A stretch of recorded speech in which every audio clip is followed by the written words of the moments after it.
In this video, I will show you how to add HDFC Card to Apple Wallet.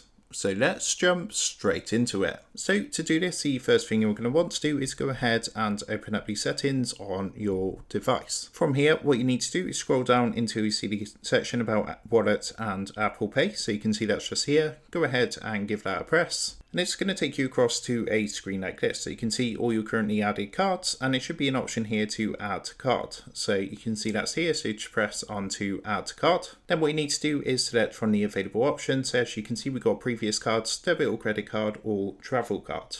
Now what you're going to want to do is select debit or credit card. Then on the next screen, you come down and press on to continue. What it's now going to ask you to do is scan your card. So you want to make sure you've got that to hand. And basically what you would do is go ahead and put that in front of you. And that's going to scan your card and add that to your Apple Wallet. Now you can also enter the card details manually if, for example, you're in a room with not much light and it's not scanning your card details. So if you look at the bottom, there's a blue enter card details manually button. Just go ahead to give that a press. And what you can then do is enter your card information and add that to your Apple Wallet. So that's how to add a HDFC card to Apple Wallet. With that being said, I hope this tutorial did help you out today. And if this did help you out, I would really appreciate it if you was to consider dropping down below the video, leaving a like, and also subscribing to the channel. With that being said, I just want to take a minute to thank you guys for watching this quick tutorial, and I will see you in the next video.